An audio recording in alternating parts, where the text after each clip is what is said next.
கல்ட்ரூயிட் குழுமத்தின் சர்வதேச தகவல் தொழில்நுட்ப மையம் கோவையில் துவக்கம். கல்ட்ரூயிட் குழுமம் தனது 2வது சர்வதேச மையத்தின் புதிய அலுவலகத்தை கோவை சரவணம்பட்டியில் உள்ள கேடிசி டெக் பார்க்கில் துவக்கியது.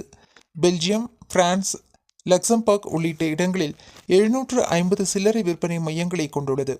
உணவு, உணவு அல்லாத துறை, உடல்நலம் மற்றும் ஆரோக்கியம் மற்றும் ஆற்றல் மற்றும் மொபிலிட்டியில் சேவை மற்றும் தயாரிப்புகளை பல்வேறு பிராண்டுகளில் அளித்து வருகிறது. கல்ட்ரூயிட் குழுமம் 2007ஆம் ஆண்டில் ஹைதராபாத்தில் 1வது சர்வதேச மையத்தை துவக்கியது. சில ஆண்டுகளில் இந்தியாவில் தொடர்ந்து விரிவாக்கம் பெற்றது.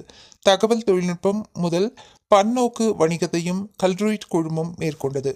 கோவையில் புதிய அலுவலகத்தை துவக்கியது. இந்தியாவிற்கான பெல்ஜியம் நாட்டு தூதுவர் டிடிஆர் வேண்டர் ஹெசல்ட் தலைமை விருந்தினராக பங்கேற்றார். கௌரவ விருந்தினராக கோவை கேஜி மருத்துவமனையின் தலைவர் பத்மஸ்ரீ, டாக்டர் ஜி பக்தவட்சலம், கோவை மாநகர காவல்துறை ஆணையர் வி பாலகிருஷ்ணன் கௌரவ விருந்தினர்களாக பங்கேற்றனர்.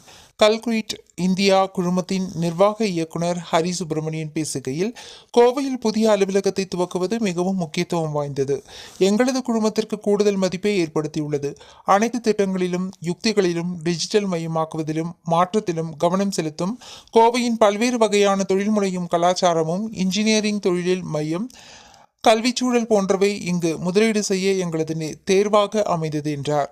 கல்ட்ரூயிட் குழுமத்தின் தலைமை தகவல் அதிகாரி பீட்டர் வான் பெலிங்கன் கூறுகையில், கல்ட்ரூயிட் குழுமத்தின் இந்திய வளர்ச்சியை கோவையில் துவக்கப்பட்டுள்ள அலுவலகம் மேலும் உயர்த்தும். கோவையில் எங்களது பயணம் மாபெரும் வெற்றியை தரும் என நம்புகிறோம் என்றார்.